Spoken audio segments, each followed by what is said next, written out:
Welcome, ladies, gentlemen, boys, girls, NBs, to the We Are Wrestling podcast. So, hello. Hello. So, Yeah. we're here. I am the Viral Viper. You are the what now? You're the Renegade Enigma. I'm the Viral Viper. Okay, well, I guess that's all right. You can go ahead and say that. Sure. Put that All away right. around. No, it's fine. It's fine. I'll be the Renegade Enigma in the show, and you'll be the Viral Viper. So, okay, Viper, take it away. Oh, fuck. Yeah, see, this is what you wanted. This is what you wanted. Yeah, asked for it. That's what I get for fucking around. Exactly. See, that's what happened.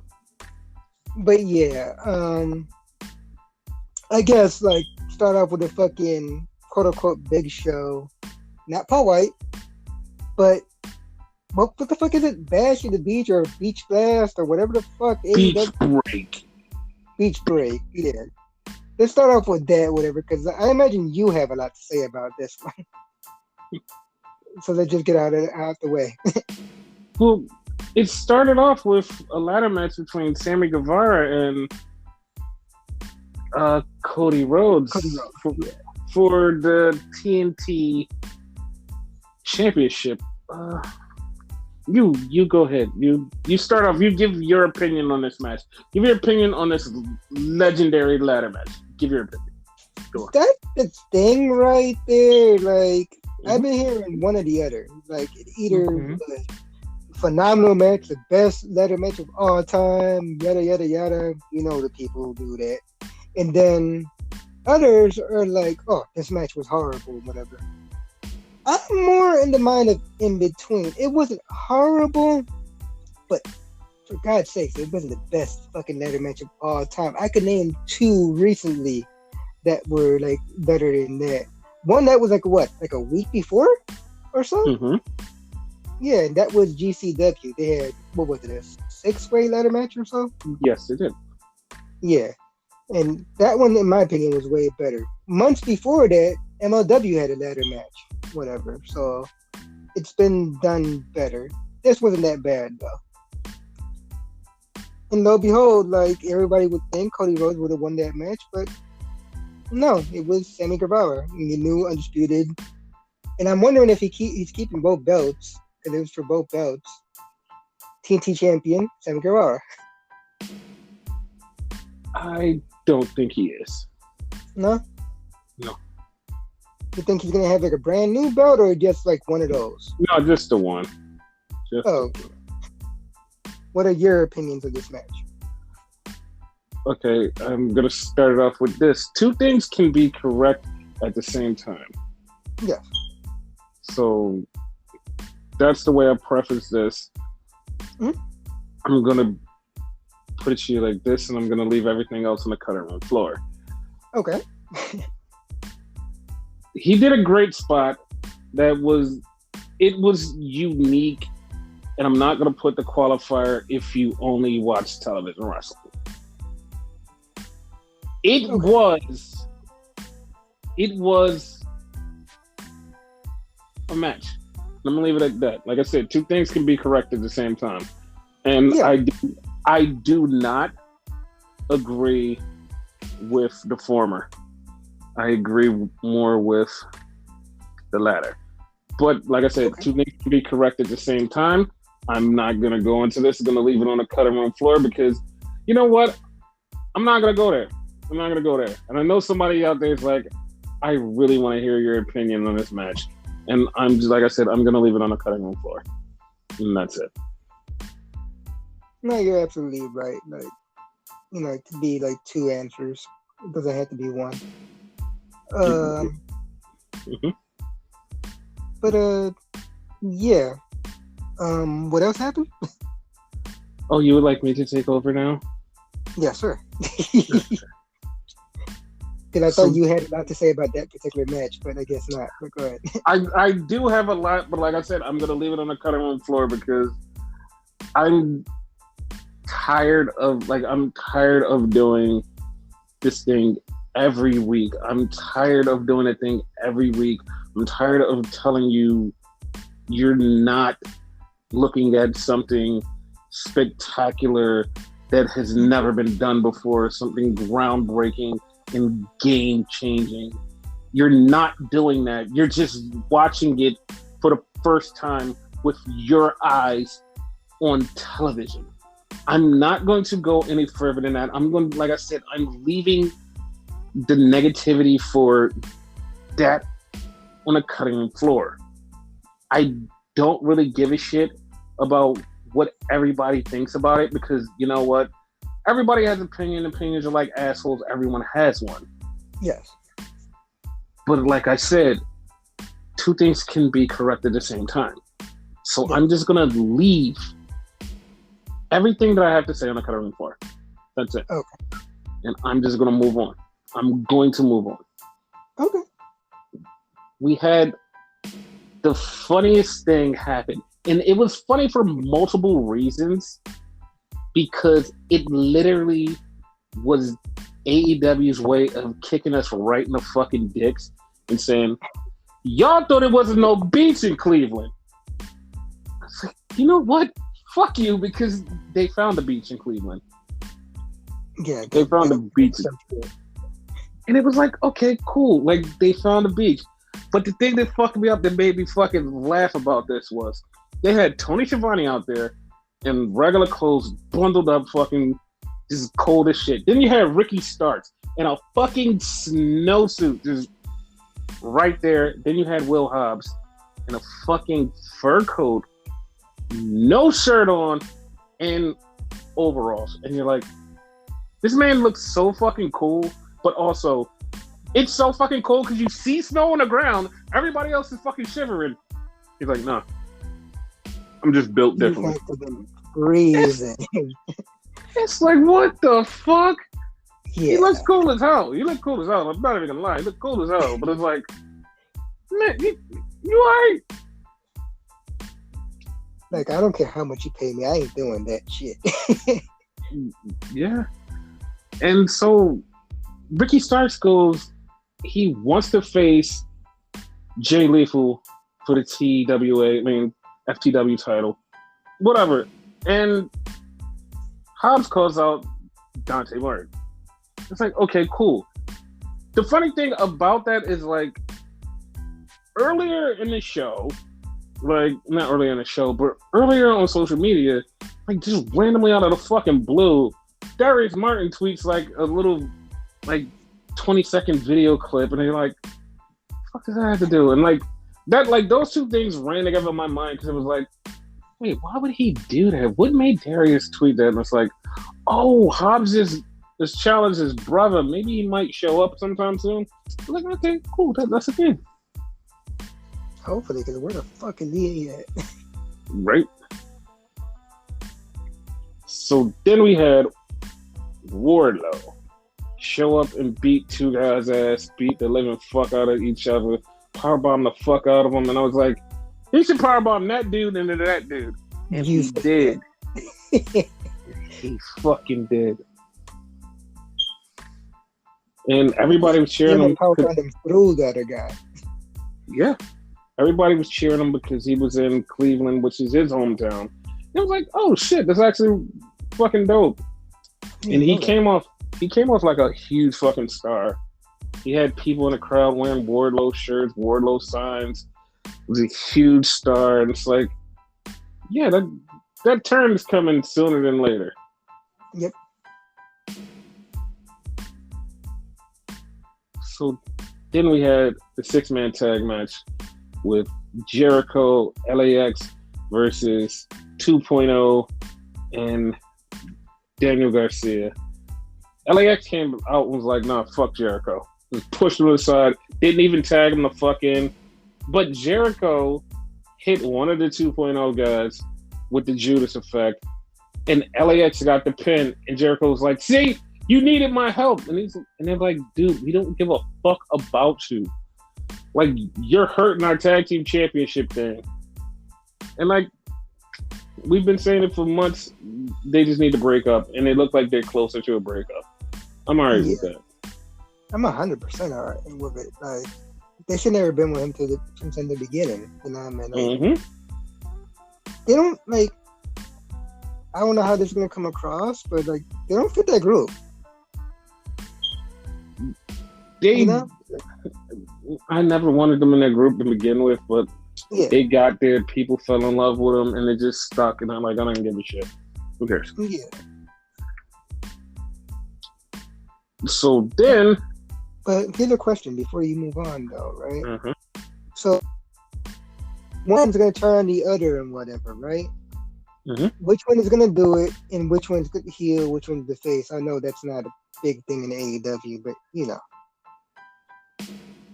No, LAX is going to turn on Jericho. Like, it's not even going to be a turn. They're just going to split.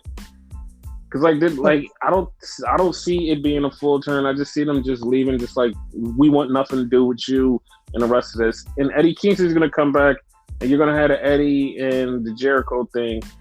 Eddie might manage LAX. You never know, but like, it'll happen eventually. It'll be like a LAX callback. Something like that. You think they'll be able to use the LAX term? Probably not. They probably could, because, you know, well, I mean, not anymore, because Impact thing is over, but, you know. Yeah. So, yeah, that was a thing. Yeah. Then we had Lance Archer and Hangman Page backstage promo thing, talking about they're going to have a Texas death match in Texas whenever they go to Texas, which is soon. And then we had WWE callback because it was Christian, Matt Hardy, Christian with the Lucha Express, and Private Party was there. So that set up a match for Jungle Boy and Luchasaurus versus Private Party tag team title match. I'm just about to ask you for the title. Thank you. No, it's on Rampage for the titles. So yeah, that's the thing. So then we had CM Punk come out. CM Punk comes out all dressed up, ready to fight. He's ready to call out MJF. He's saying all of this shit, trying to get MJF out. MJF comes out and cuts a promo. And MJF cuts this promo about how Punk left, and this was the city he left in, which was a fact that like nobody fucking knew about. That everybody just literally was like, "Wait, what? That happened? He was supposed to be here the night that he left? Oh my god!" And like, here's the thing, which I don't understand. Like, I understand, like, if I dig a little deeper, but I'm not trying to dig deeper because I don't really give too much of a fuck. But every time MJF mentions all of this stuff that Punk failed at in WWE, Punk gets really pissed off. I don't mean just like plain pissed off. He gets actually pissed off. And it's like, why? Like, I don't understand it. And I know some people be like, no, he's playing. The last two times MJF actually said something, Punk flubbed his lines and like almost went completely like fuck shit because he caught himself twice. It's like, why are you getting upset? Like, why? Like, that was a bad time in your life. Like, you even said it like during the promo a little bit later. He's like, I left that place to get healthy. And it's like, dog, if you left that place, it was causing you harm and misery. Why does it trigger you every time he mentions it? Like what's so angering about like your whole career that you're just mad about? Like, stop. Like, just stop getting mad. It's over. And it's real. Like, you can visibly see he gets upset. Yeah, and I don't understand it because it's like, if something hurt me that bad and fucking physically like frustrated me and like was taking my health or like whatever was going on with him, if it was like that and somebody keeps poking at it, it's like, I'm not gonna get mad. It's like I don't give a fuck. Fuck that place. But every time he does it, it's like you're talking about all my failures. I don't like my failures being brought up. It's like, how you overcome that? What is this? Like that's something I never understood about him since he's been back. It's like every time somebody pokes the WWE bear, it's like, it's like, why are you angry? Like you're over that. You don't give a fuck. Why is that something that angers you? It's weird. No, like me, I wouldn't even get pissed off about it. I would actually laugh about it. Exactly. Like, and everybody else, like, if you poke that WWE bear, like, they'll laugh it off and just go past it. This guy gets angry and just like, you're like, why? Just, like, you're in a better place. Like, there's no need to harp on the past. Like, even if somebody's just pressing that button. I don't know, somebody out there is probably thinking like, oh, what if you had an ex-girlfriend and like she was like your love of your life and you never got to have sex with her, and then you see all these other people having sex with her, and then somebody argues with you and is like, yo, I fucked her, you never got to fuck her. Do you get mad? Or do you just be like, I don't care. Like, this bitch brought me so much pain and like, she almost killed me. Why? Like, why do I care? Like, if you put it in any other context, even in wrestling, none of this shit fucking matters. It doesn't fucking matter. It doesn't. Like, I never got that. I don't get it. I don't get it. It's stupid. Like, why get mad? Like, it's nothing. Like, nothing you could say would make it make sense. You know. It's never nothing that makes it make sense. And the funny thing about it is, like, it literally, like, the people who watch it melt to the floor for some of this stuff without poking too much holes in the logic. And I know people go, it's wrestling, it's not supposed to be logical. If you turn to the other channel, there's 1,000 people that poke logic and actual logic over there too. And it's like, so why can't you just poke logic everywhere where it's wrestling? If you're going to poke logic everywhere. Don't fucking just miss out and just go, no, I'm not going to poke this. I'm going to poke over here. Like, I don't understand. It just bothers me. Like, why is this a thing with Punk? Like, just fucking, why? We're going to move on. Okay, we're moving on because MJF says next week is going to be me and you in Chicago. And then the squared circle, they're not the squared circle, the Pinnacle shows up and beats the fuck out of CM Punk. They make Wardlow powerbomb on a chair, and Wardlow didn't want to do it, but then he forced Wardlow to do it, and everybody's like mad. And then this is what's funny, and I love how like half of the internet gets this fucking wrong. MJF sits on CM Punk, crosses his legs, and he's there, and everybody just takes the picture like, oh my god, this is so great, and I immediately went to go tweet, and all of my friends were already in my head, and they're like, you know, Kenta did this first. This is Kenta thing. This is something Kenta does. Kenta does this. He's been doing this. Kenta has been doing this. And I just tweeted was like, MJF's a fan of Kenta. And it's like so many people have just like I said, it's all I can see is on television, so I know nothing else other than television. That's how people feel. Like, I've seen nothing but what's on my TV right now, so I know nothing else outside of these walls. And it bothers me.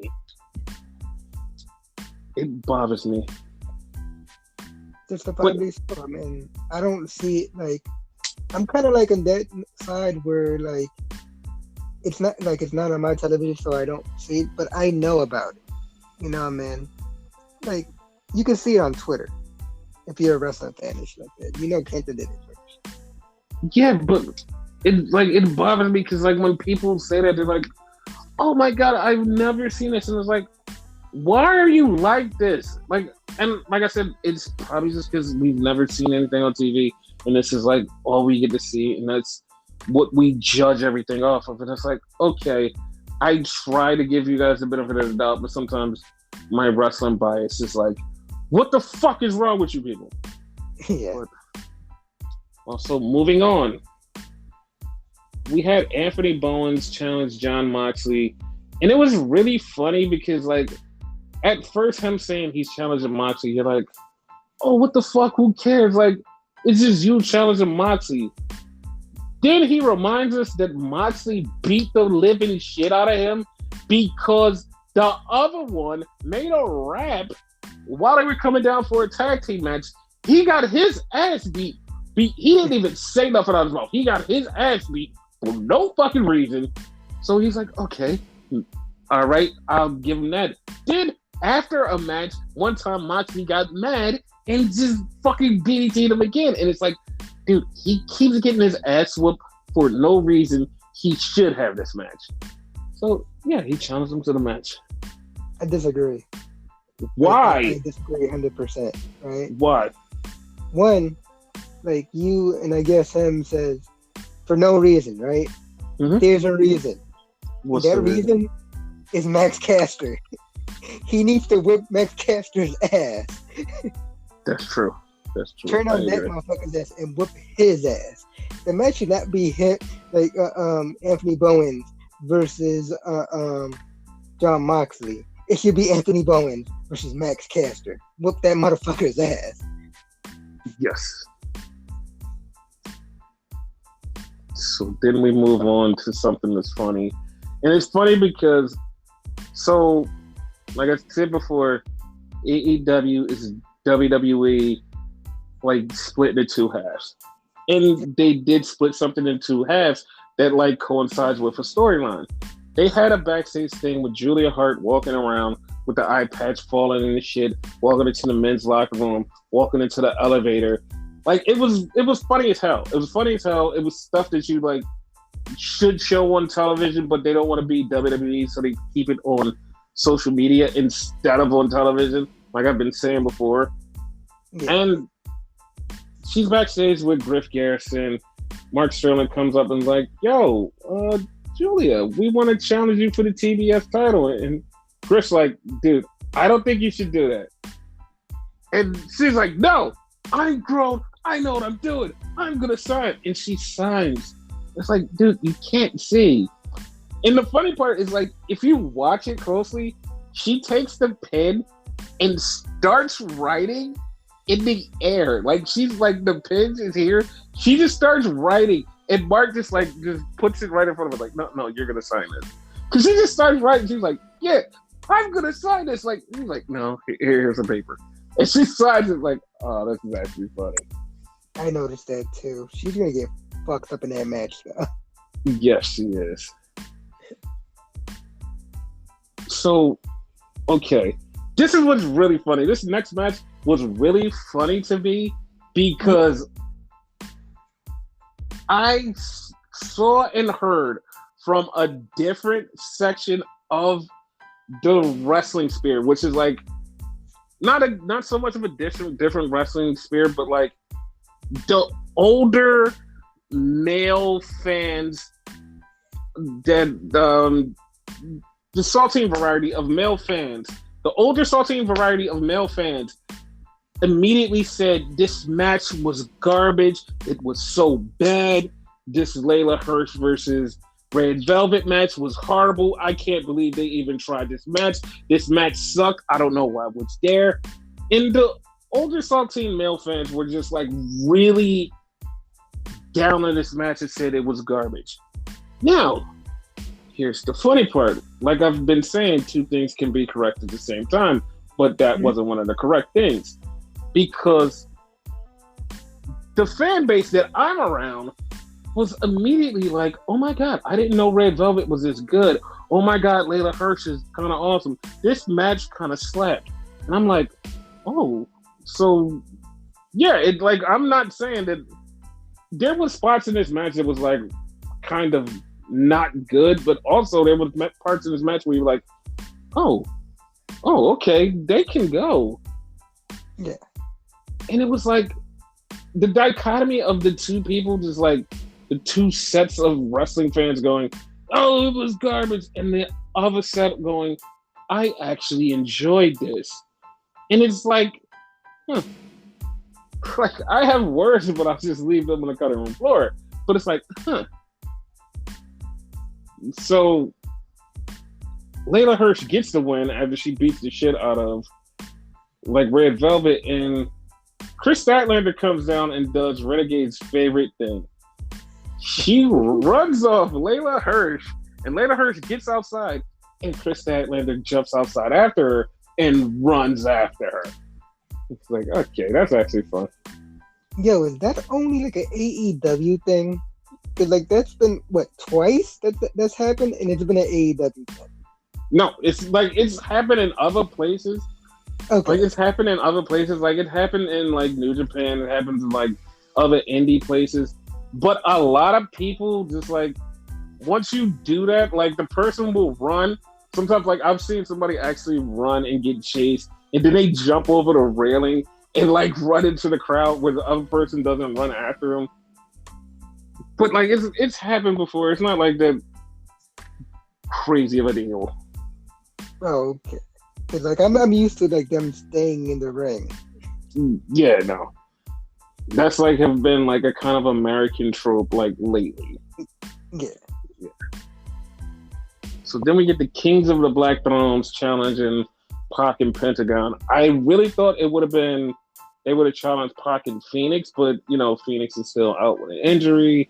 He won't be back for yada yada yada amount of time. But like, yeah, they're going to murder the Jurassic Express when they come. They're going to murder them. Out of the three, which one make the best tag team with Pac? Like, is it Pac and Phoenix? Pac and Penta. Yeah. Pac and Penta. Yeah, I mean, not Penta. I mean Phoenix. I meant to say Phoenix. Pac and Phoenix. Pac and Phoenix. Yeah, Pac and Phoenix. That's it. So we had Britt Baker. Britt Baker won all of these awards for Woman Wrestler of the Year. This person this, and like she won all of these awards from PWI, and she was celebrating her awards, and she was out there talking about how she's champion. I was waiting for a challenger to show up, and nobody showed up. I'm definitely not going to say what I want to say about her winning those awards. Like I said, leave it on the cutting room floor. We're going to move on from that because that was, yeah. So we had a funny ass thing because Vicky Guerrero comes out and Nyla Rose comes out, and Nyla Rose wants a match with somebody. I forgot who she asked for a match with. She asked for his match, and she came out and said something, and I lied to you not. Excalibur goes, nobody asked. And I was like, oh my God, this is fucked up. But I forgot who the fuck she asked for a match with, but she wanted somebody, and Excalibur goes, nobody asked. Because it was so fucking random. I was like, why did that happen? Like, I didn't understand it. So then we had the main event of Beach Break. It was Orange Cassidy versus Steve Dorsey, baby. I was waiting for it. I know. So they had this match. They had this crazy ass match. It wasn't that crazy. It was kind of tame. It was kind of tame. The match went all over. Like Steve Dorsey tried to beat the shit out of Orange Cassidy, and it got to the point where they went in the back. They threw Orange Cassidy over the table back there when Jerry Lynn and Tony Khan were back there. It was a lot of stuff. Steve Dorsey tried to break Orange Cassidy's hand, cut his hand up really bad. Everybody came out and everybody stopped everybody from getting in. It was a lot of shit. And then the ending. The ending, Steve Dorsey climbs up on the walkway and is about to do the Panamera Sunrise, and Orange Cassidy moves. He's missing. He's like, wait, where the fuck did he go? Orange climbs up next to him, and he hugs him. I'm like, wait, what are you doing? What are you doing? And Orange. It's really funny how this happened because, like, it looked like Orange was going to take Steve Dorsey down with, like, this hug fall. You're like, oh, shit. As he's falling, it turns into a beach break. You're like, what the fuck? How did that happen? Oh, shit, because his move's called the beach break. I forgot all about that. Yeah. And he pins him 1, 2, 3. So technically, there's a technicality, and I want everybody to go with me. Just go with me on this. Go with me. Technically, Steve Dorsey lost in a no sanction match, which means it doesn't go on Steve Dorsey's record. So Steve Dorsey is still technically undefeated. Yeah. That makes sense. Steve Dorsey never lost. Because I forget the fucking first, like, Baker and Thunder Rosa. Who won that? Because I know it was a big tie dog that, like, whoever won, like, it didn't count. Thunder Rosa won. Thunder Rosa won. She won, and it doesn't count. Yeah. So that's the thing. Yeah. So that didn't count. This doesn't count either. So not at all. Haha. That's great. Yeah.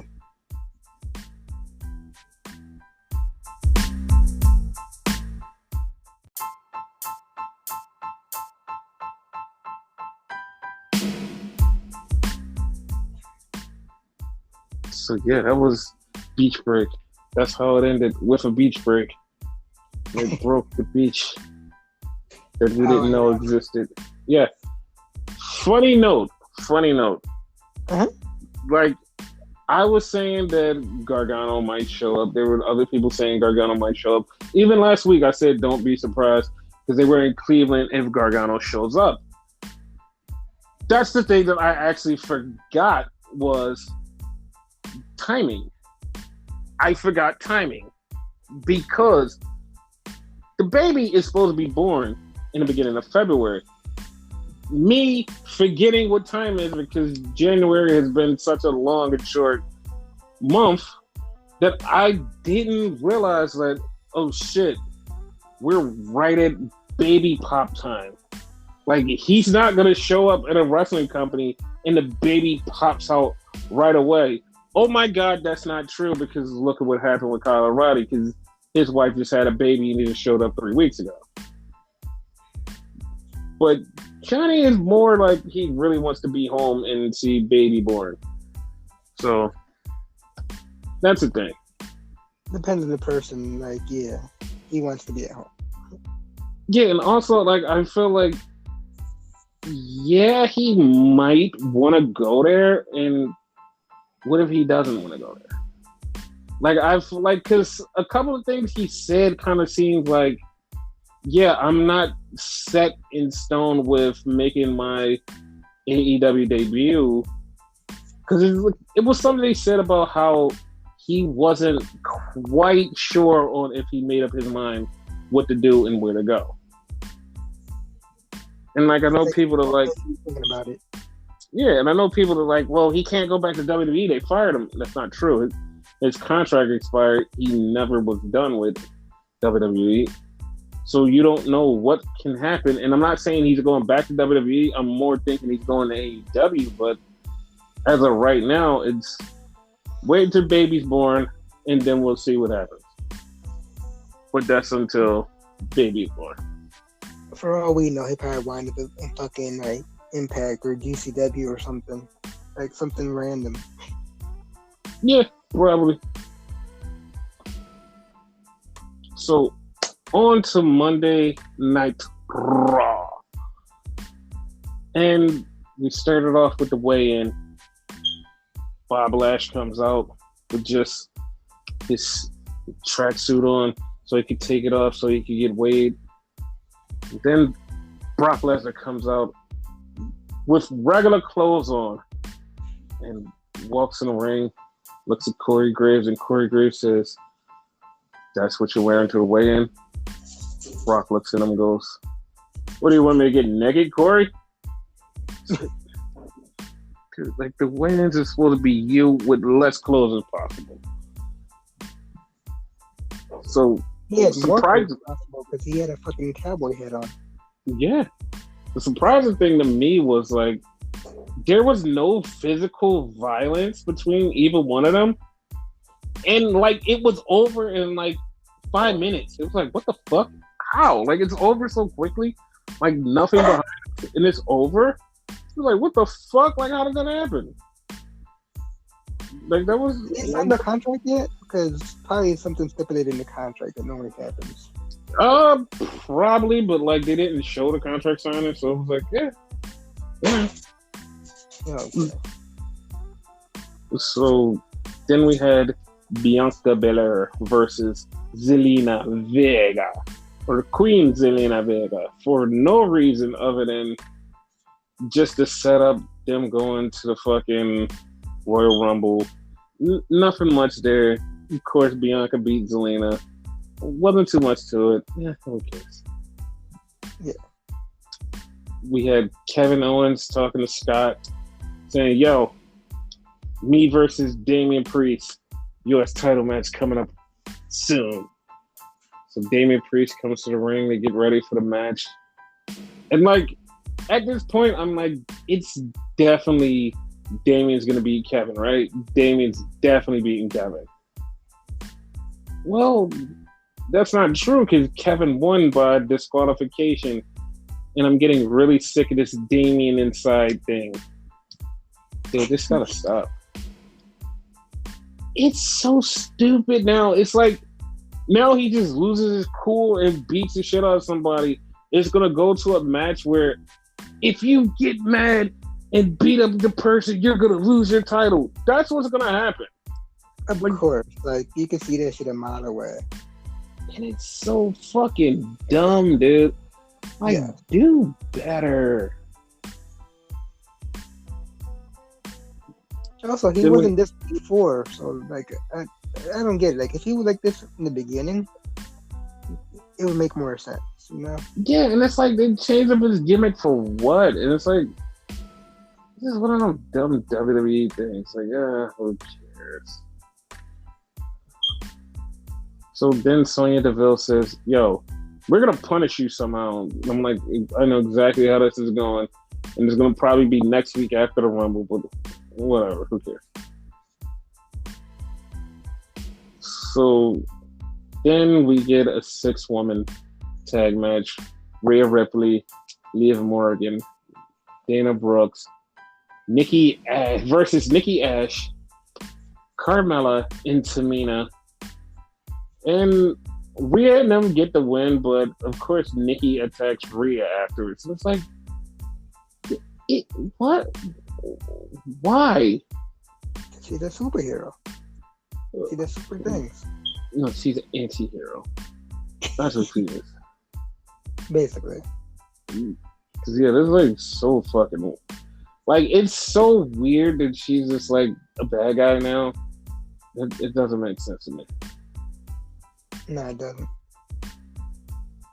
So then we had the Alpha Academy spelling bee test. And it was like, okay, well, this is going to be entertaining. Otis gets the word. Otis spells the word. Matt Riddle spells his word. Then they put Chad Gable up there. And immediately it goes back 4 years. It goes back immediately 4 years after that. As soon as Chad gets up there, it goes back 4 years when me and Renegade saw the storyline and said, why is Chad Gable not Kurt Angle's illegitimate son instead of Jason Jordan? He's way better. And everybody was like, no, we're going to do the Jason Jordan one. Chad Gable got up there and sounded exactly like Kurt Angle with all of the tropes. He looked exactly like a young Kurt Angle would have looked doing something like this. And it's like, dude, was he always this good? Was he always this good on the mic? Like, what the fuck? I mean, he came up with the fucking already willing and Gable thing. That was kind of catchy after a while. So like he has it. I think. Yeah, he does, but like I've always knew like he could be that good of a wrestler because he's one of the best wrestlers here in WWE. It's like, yo, you have charisma, you have all of that. It's like, yo, like, what the fuck? But yeah, He needs to leave. no, After seeing him here, it's like I would want him to stay, and like especially if Kurt Angle shows up in a Rumble and then meets his son, like that would be great. But like, What if they continue that and like say like someone tampered with the DNA and it was his? That would be hilarious. That would be hilarious. So after the match, after that, we have a match between Chad Gable and Randy, which was fucking awesome. And then they just like, okay, next week we're gonna do a scooter triathlon. Okay. Why? Like, why is this continuing? I don't know. It's scooter triathlon. Okay. That's right. How do you feel about more WWE stuff? Oh, this is breaking that scooter, first of all. Oh, that'd be fucking hilarious. I see Randy tripping. That would be also funny. Yeah, like it's gonna have like it's entertaining things, but none of this is fucking like necessary, Exactly. Like you're gonna get a chuckle out of it, but it's like that's all you're gonna get. Like you're gonna forget about it like 5 minutes later. Right. So we had Alexa, and she's all black, and she's doing her confessions, telling the doctor about all of the nasty things that she has done, all of the bad things, all of the deep, dark secrets just spilling out of her. And he's just sitting there, and they have to cut immediately because, it was too long of a scene. And they had to cut, and you had to pay $9.99 to see the rest of it. $9.99. So then we have Vince McMahon with Austin Theory. And he's telling Austin Theory, you have to beat AJ Styles. He's like, all right, whatever. We see a Veer is still coming. The Edge champion of the world, Veer. He still hasn't came yet. Hey, like I could almost guarantee he's gonna be the Royal Rumble at this point. Yeah, he probably is. So then we get AJ versus Austin Theory. Austin Theory, he loses. Okay, so we had this conversation when it happened. Dude, What the fuck? I don't get what Vince sees in Austin Theory. Yeah, he kind of, he has the look, because, I was going to say he's kind of attractive, but, nah. He has the look Vince is looking for. He has the muscular stature. He can wrestle every now and then, but, holy fuck, I don't see anything entertaining in him. Nah, he's the type of dude you have to put with a squad. So he needs a squad with him. You know what I mean? Mm-hmm. He's funny as shit with the way. And I think if the group would have continued, he would have done good with Seth Rollins' group, which never had a name. Am I right? No, he never had a name. Yeah, he needs a squad. He can't do for himself. I'll equate him to a Sammy Guevara. A Sammy Guevara is a dude that can wrestle, but has nothing else going for him. He has nothing else going for him at all. Yeah, when this whole LAX and Jericho thing go down, he needs to stay with Jericho, because I don't see him surviving on his own. No, he's gonna survive because like people love his matches, and like that's the only thing that he's over for. Cause like when he talks, he doesn't talk just like will either get you into, oh my god, I hate him, or oh my god, I love him. He talks and like it's like the weirdest nasally monotone that you're like, I don't know what I'm supposed to feel. And then like his emotions, he doesn't emote well. It's like you don't know if you're supposed to be angry or happy. We don't know what the fuck is wrong with you. Like, I'm gonna kick your ass. Like, what? Who cares? Like, who gives a shit? Like, nothing you're saying is making me entertained and going, I want more of this. And then you're just like, oh, well, this guy can wrestle. That's why I care. And it's like, that's it. That's the same thing with Austin Theory. It's like, who the fuck cares? But in like Austin's case, he can barely wrestle. Yeah. Also, who the fuck cares? So then we get a dual drop versus Becky Lynch in a backstage promo, and as we're watching the promo, Renegade goes, "Why doesn't dual drop just do a Samoa Joe from years ago?" And I'm like, ha ha ha, that would be great if she did that. And all of a sudden, dual drop just gets up and she runs off, and you're like, oh god, she's done the Joe thing, and it happened. How do you feel about that? Good, but at the same time upset. Because, like, when Joe did it, you saw the whole, like, thing. Like, he ran, like, across the fucking, like, hall and all that. You seen that. Like, she got the fucking Becky, like, in a matter of seconds. Because we were, like, right next to each other. So that's why I did that. Like, well, that's not the end. Yeah. So then we get to the back and we get to the Mysterios. And they're asking Ray and his son, they're saying, Dominic, what do you think about last week?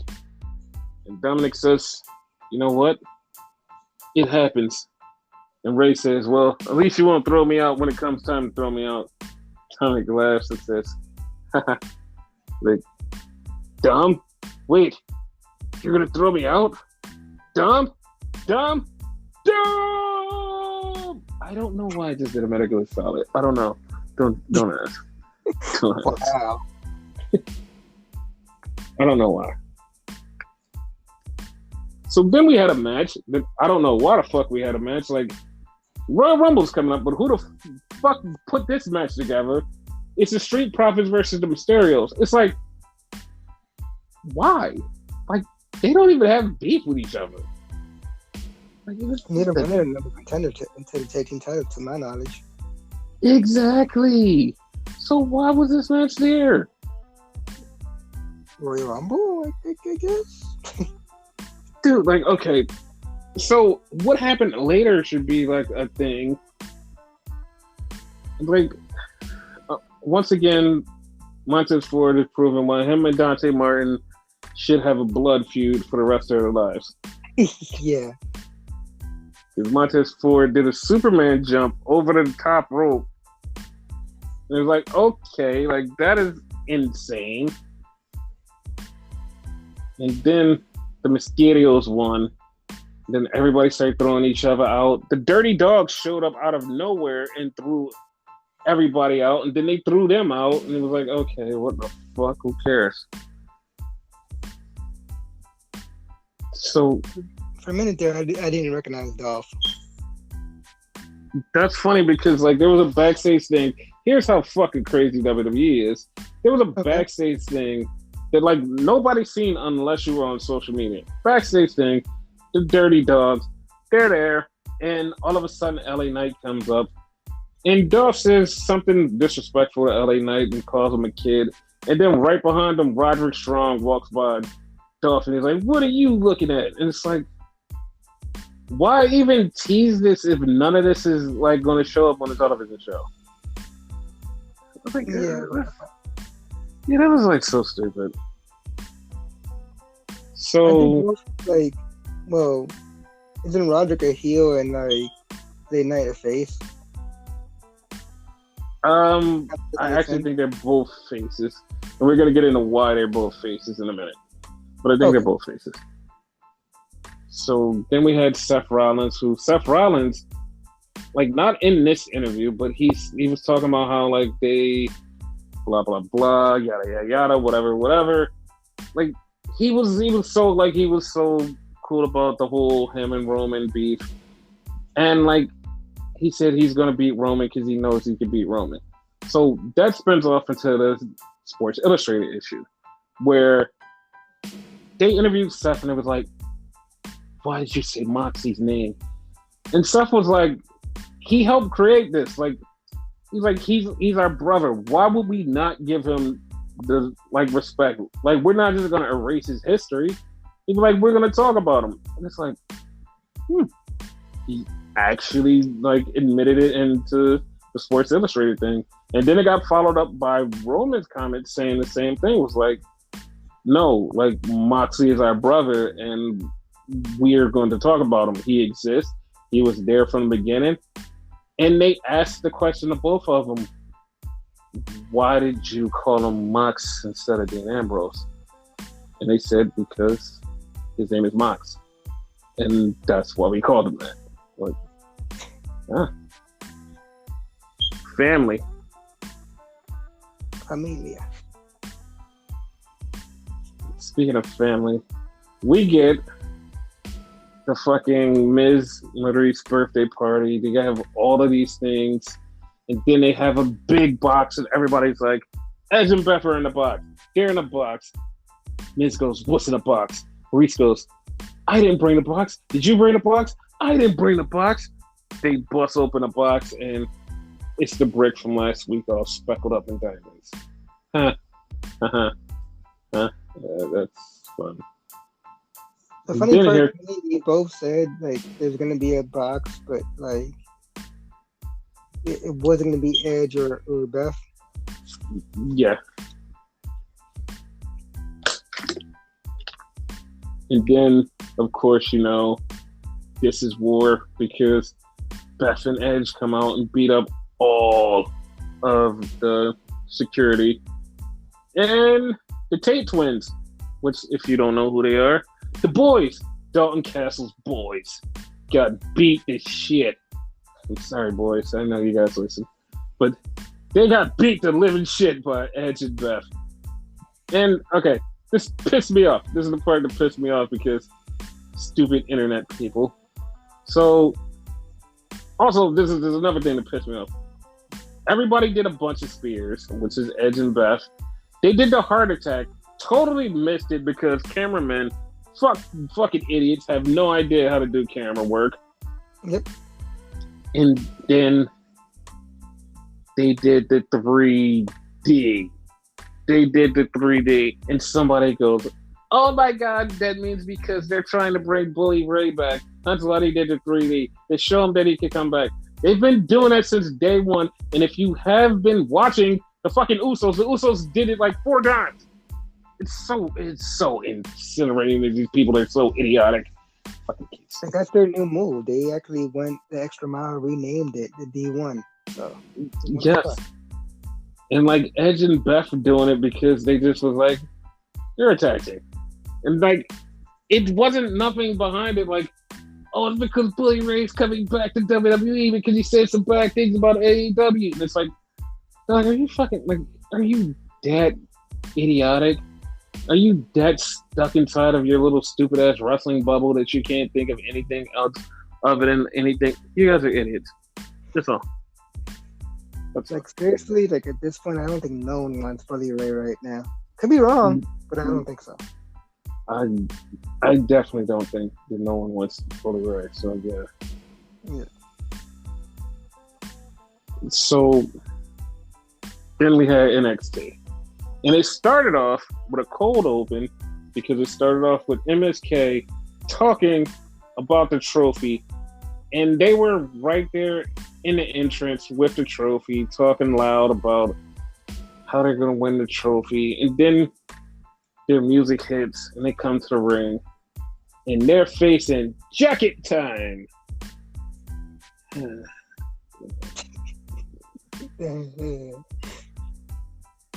It was a good match. Not even gonna lie, it was a good match because Kushida could go, and so can Jiro. MSK definitely can go, and it's like it's a really good match. But still, Jackie time.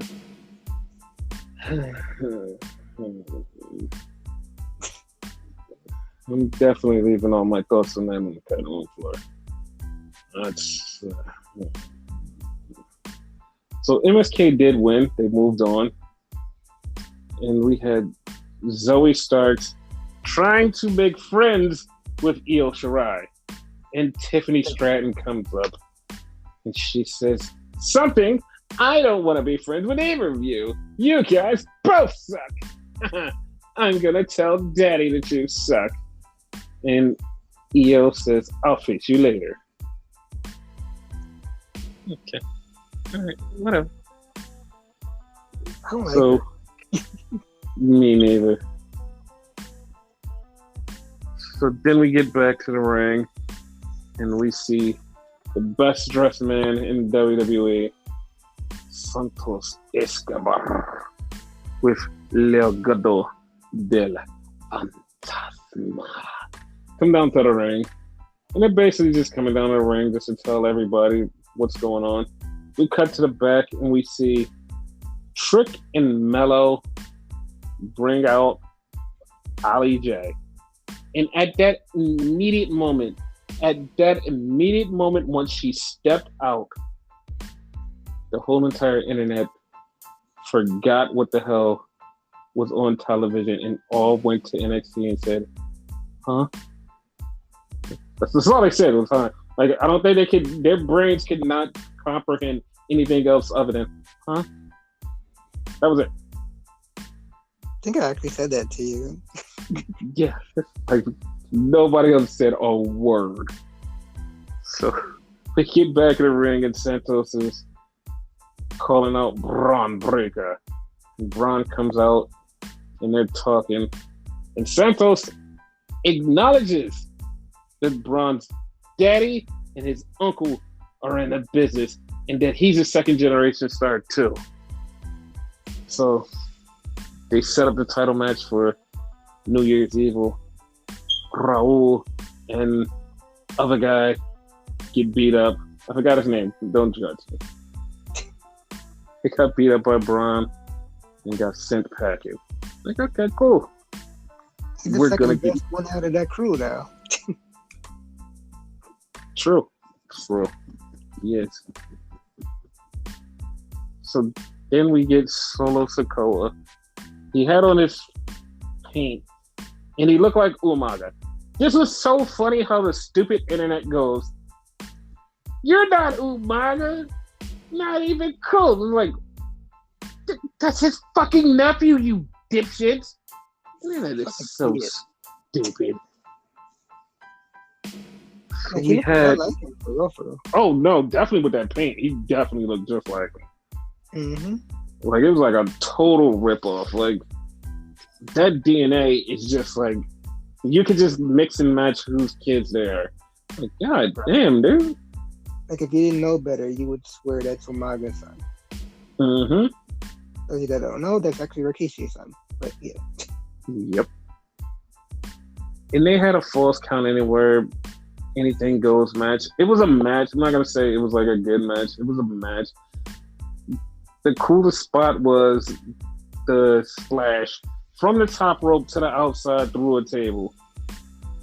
And Solo Sikoa won, which means he's moving on to something eventually, probably. Maybe. I would put him like North American title picture. Yes, because we actually get a little clearer shot of that picture a little bit later on in the night. So then we get Imperium talking about how they have won the ring, and my mother named me Walter after my uncle, but me naming myself Gunter is because I want to change and be new. And it's like, okay, whatever, who cares? Moving on. Moving on. So wait, he said his mother named him Walter? Yes, because his actual name is fucking Walter. His mother name was Walter. After his uncle, though, that's what. Don't even dig into it, because soon as he said, "My mother named me after my uncle," I've said this before. His actual name is a Nazi name. If your mother named you that, I don't want to dig anything into this because it's so funny how like everybody just skipped over that and was angry at the Gunther thing, and I'm like, y'all didn't hear that part where he said, "My mother named me after my uncle." That guy that we all can Google easily, the Nazi, might be his actual uncle. So I'm just like, all right, you know what? I'm just gonna leave it alone. Like, I'm gonna leave it alone. Like, y'all are such idiots that just like jump on the dumbest little shit and want to just nitpick about the dumbest shit when actual like a literally softball was thrown your way. You just turn the other way and just go, ah. It's like, dog, like you hit the craziest shit out of the park to make like the worst takes, and it's like an actual bad take is right there, and you're just like, nah. Like, what are you doing? Like, this tells the hypocrisy of you idiots. Is like an actual fact that you can just go dig into and be like, this is a thing. Look at it. You can literally dig it and just throw it right into everybody's face. The one before that is just like, meh. This one is like, meh, I didn't see anything. How did you miss that? Oh my God, the internet is idiots. You think that's his actual uncle? No. Dude, like, I'm not gonna lie. All of the facts are kind of lined up because that dude was from where Walter lives. And like, he said uncle. Now, mind you, he said uncle. That doesn't mean that it was his direct right there uncle. It could have been his great uncle that his mom admired. Like, dude, it could have been anything. Like, it literally lines up. The fucking Walter dude, the Nazi, is from the same part of Germany that Walter is from. It lines up perfectly in a dead strange way that you're like, if you really dug and looked, you'll be like, yeah, but nobody looked because we went to let's Google Gunther Dark. But it's like right there. It's like right there. Like, I'm not trying to start trouble, but it's right there. Like what kind of idiots are... Like, this just proves how idiotic the internet is. It's like they literally, WWE didn't even realize they threw you a softball, and you just decide to let it go by you. And it's like, strike. You're not gonna swing at that. It's right there. Nah, fuck it. We're gonna fake outrage of something else that we had no idea about. The thing that's actual proving that could be there if we dug a little deeper. Nah, fuck it. We're gonna fake outrage about something else. But moving on. We had Duke Hudson come out, and Duke Hudson beat some dude in like 20 seconds. And then all of a sudden, Dante Shin shows up. And I'll leave that on the cutting room floor. But Dante Shin and Duke Hudson have a fight. Duke Hudson takes out Dante Shin's leg, the one that he injured and had him out for 6 months or whatever. But I'm like, okay, well, that's the thing. Be out for another 6 months now. I hope not. He just came back. So we had a 6-woman tag match with Toxic Dickstraction versus Persia Parado, Indy Hartwell, and Kaylee Ray. I really wish that Indy and Persia would have a tag team name. Yeah, they need a fucking name. Like, what the fuck? Yep. Like, I'm not gonna. They're gonna break up soon, so. Yeah. Because she's gonna fall in love with Indy's boyfriend, husband, or whatever it is, and that's how they're gonna break up. Yep. I'm not gonna say anything bad about this match. This match was a match. It happened, and it ended when Kaylee Ray chased off Manderos, and Persia and Indy picked up the win. Did they pick up the win? Yes. Yes, they picked up the win against Gigi and JC. So they're in line for a tag team title shot.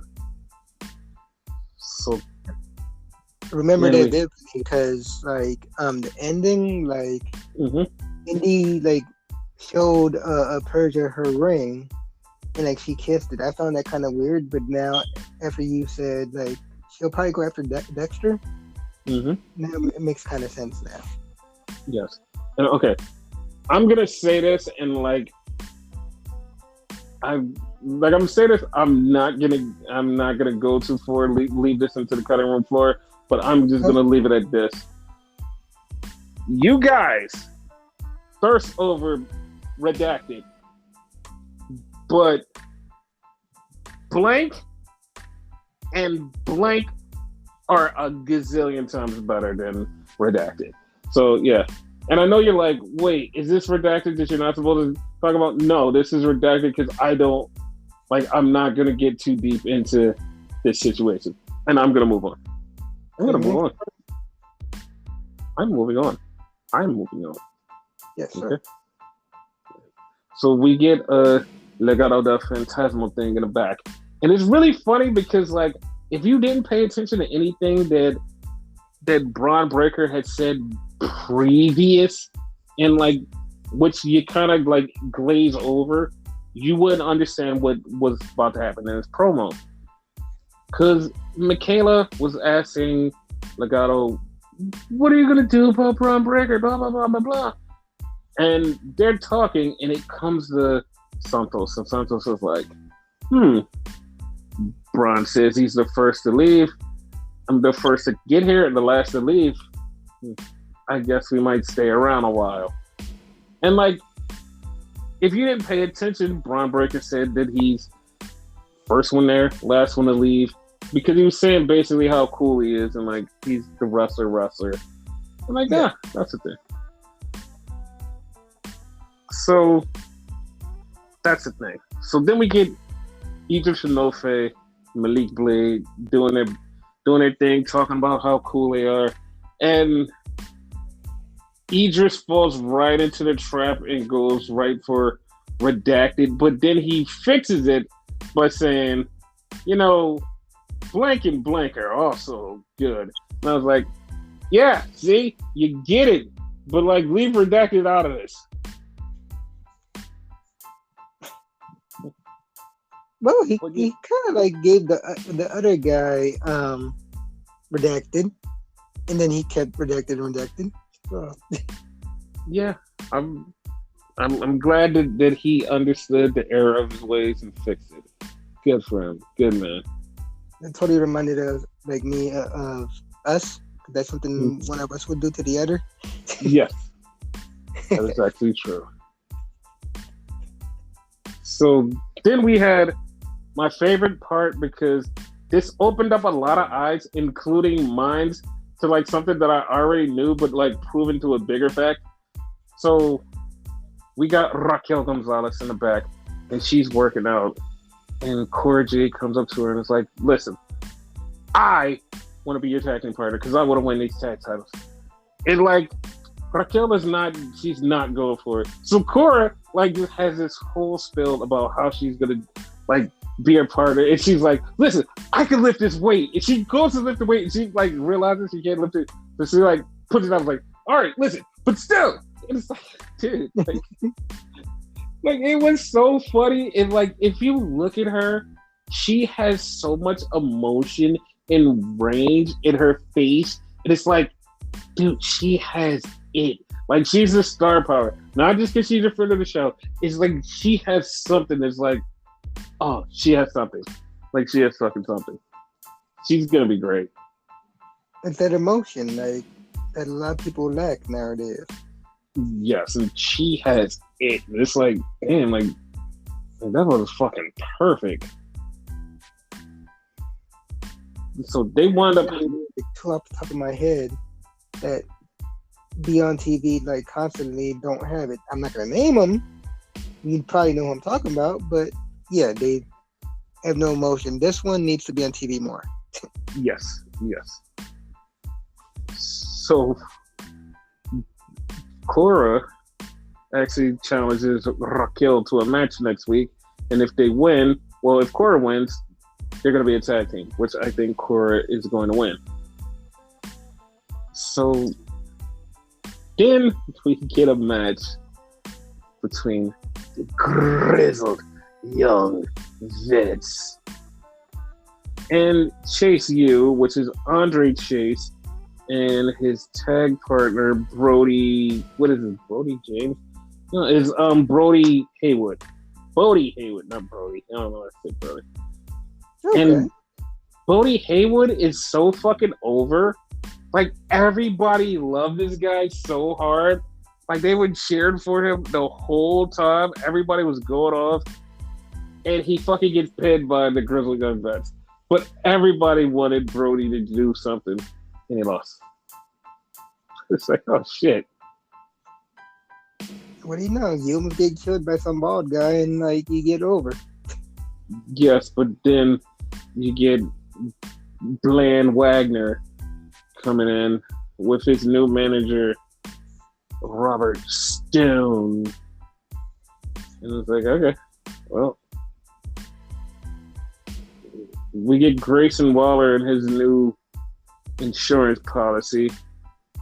I forgot his name, but it's Veer's original partner. He said, fuck the wait, and I'm back before you.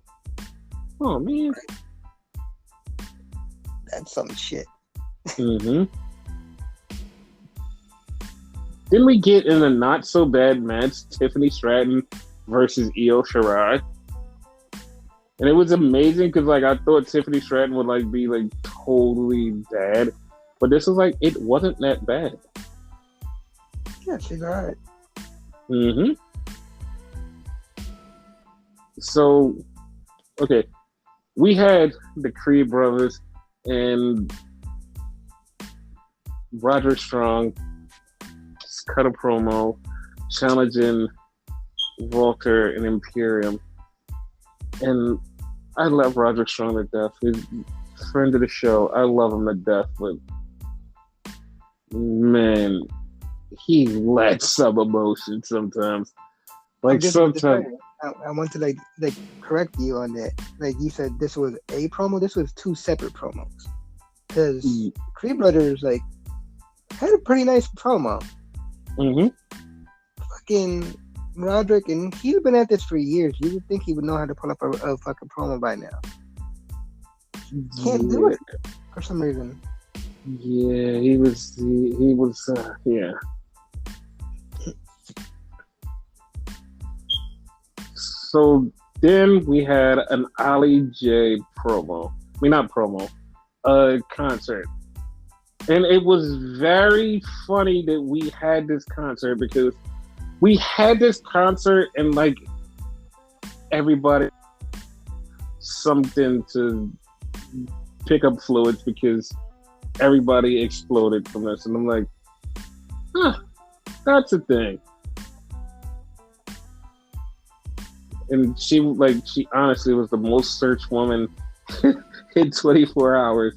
Like, everybody, they were finding pictures of, like, shit from our Instagram from, like, 3 years ago. And it's like, dog, what are y'all doing? Like, Jesus Christ. I'm like, Jesus Christ. Redacted. Yeah. So then we get Tiffany Stratton in the back. She's calling Daddy. I swear to God, Daddy should be Vince McMahon. I don't care. Daddy should be Vince McMahon. And yeah, but wouldn't it be like better if it was Triple H? No, I wanted to be Vince. No Triple H. Triple H has nothing to do with nothing. I don't want him near this show. Fuck no. Yeah.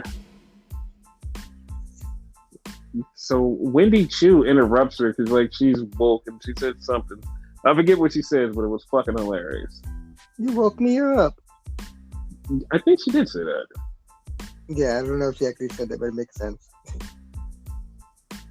So then we had Cameron Grimes versus Tony D'Angelo. The winner takes on Mello for the championship. And we're having a match. The match is going. All of a sudden, match is coming to the close. Tony D'Angelo is outside. Wham! He gets his hand whacked by none other than Pete Dunne. And Tony falls back in the ring, gets stomped. Cameron Grimes is your winner. Yeehaw! For some odd reason, I thought fucking what's his face, Pete Dunne was gonna go to the main roster and this was done with. Oh well, yeah, it's not done now. Get it? Not done now. No, I got you. That's hilarious. Yes. But yeah, that's a thing. So then we get the last part. Bron Breaker's leaving. He gets rolled up on by Legado del Fantasma. And then his partner shows up, which is somebody else we thought was going to the main roster. Ciampa. Yeah. So the only one weirded out about that? Oh, I was definitely weirded out by that. Because you had a theory that whole night that actually made sense. That it's going to be, I believe his name is, because he's a new kid. You know, I don't follow new kids like that. Mm-hmm. Zion Quinn? Yes, Zion Quinn. Yeah. That would have made so much sense, right? Yeah. But they changed to Ciampa, which I guess makes sense because there's some history there, but you know.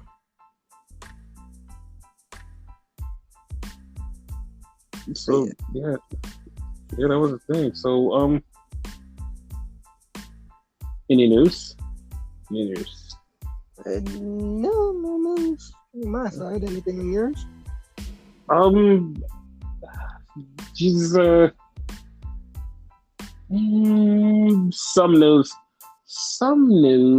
and other stuff. But like, let's do this thing. Okay. Oh shit! I totally forgot that Danhausen showed up in AEW. How did I forget that? No, you mentioned it. No, I didn't. I didn't mention it at all because it was such a small thing that I totally forgot Danhausen showed up, and it just fucking hit me. I was like, oh shit. So, okay. So there are news, but we're going to start with like a little bit of the Royal Rumble, which we're going to do in half. We're going to do a pick for half now, and then the next pod, we're going to do the other half of the pick. So we're going to pick 3 matches now, and then we're going to pick 3 matches later, and we're going to give a small bit of news, and then we're going to move on. So, 1, who do you think is going to win between Beth Phoenix and Edge and Miz and Maurice?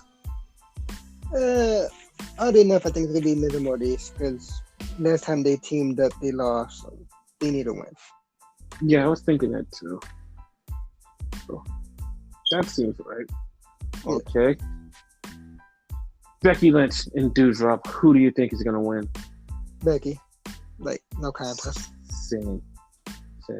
And who do you think is going to win the Women's Royal Rumble? That one is fucking difficult as shit. Like, just because I can't really think like that, I'm going to go with Bianca. Like, I would have said probably Sasha, but apparently Sasha's not going to be in it. She's injured or something. So, yes. Bianca. As far for me, Ronda Rousey. Okay. I've been hearing like she may or may not be in it. I didn't want to like mention it. Yes, Ronda Rousey is definitely in it, and she's going to probably win it. If she doesn't, then it's going to be Bianca, but I don't see why Bianca will win, so I'm going with more of yes. Gotcha. So, Brock Lesnar is going to be in Saudi Arabia, if not to defend his title, hopefully, probably, prayerfully, to face Roman, and we can move on from this Roman and Brock thing. Jesus Christ. Now, last bit of news that we're going to cover before we get out of here. remember, there will be another podcast on Saturday and also one on Sunday because we will be covering the Royal Rumble. Yes. Okay, so a couple months back, probably about 3 or 4 months back, we had this whole huge conversation about WWE. And it was like this big conversation, and everybody was like, oh, well, this is happening, this is happening, this is happening, this is happening. I said to you, out of my mouth on this podcast, I said to you, out of my mouth on the podcast, I don't want to open my mouth and say the next words that are coming out of my mouth when it comes to this thing. And you said, what do you mean? I said, I can't say, and I don't want to say, because I know as soon as I say it, something will happen. I said that, and I tried to keep it as quiet as possible. I tried to tease it, and I didn't want to let too much of what I, quote unquote, knew out. So I just like, And I also said I didn't want it to be true because I didn't know how that would work. We ended the podcast. It was over. We finished, went out for recording. I talked to Renegade off the podcast and I said, listen, this thing. And Renegade said to me, if that thing did happen, how do you think that thing would handle? And I said, it would be handled X, Y, and Z. And I know people are like, what are you beating around the bush to? I'm beating around the bush to something that I literally said and I didn't want to say that is now out there, and it's the first part of many parts. That's all I can say. It's the first part of many parts, because how the fuck did you guess this? Disney working with WWE. How the fuck did you guess that? You've been said that. Yeah, and now it's a thing, and it's going, oh, they're only going to be doing the WWE network in Indonesia through Disney Plus services. And it's like, you really think that is the full extent to what's going on? You don't know. This has just changed the game in a completely different sphere. And earlier this week, there was some quote-unquote rumors that, oh, somebody came to WWE and wanted to buy them, and they said no. Because those people who were trying to buy were not the people that WWE were working on. Now, here's the thing. And I know everybody's like, okay, what are you talking about? This is huge news. Because Disney has entered the chat, you have now 3 potential buyers, one bigger than the other. It's like each one of them are throwing money at you. This is going to be an extremely insane bidding war. Disney, Fox, and Peacock all have stakes in WWE right now. And if you're telling me that there's no way in hell that you can say, oh, AEW is this. You have 3 huge people into this company, throwing money at this company. This is insane. I'm not saying who they're going with because I don't know everything for sure, but the numbers are going to be up. It's going to be up and it's going to be stuck. That's all I can say about that. I have nothing else to say. I have nothing else to say. Pick, like it's a winning venture for them, whoever they pick. So. I have nothing else to say about that. I am not going any further into this, but I'm just saying it's going to shock you. I have nothing else to say, and I'm leaving it at that. That's how we're ending the show. We'll be back, but that's how I'm into it.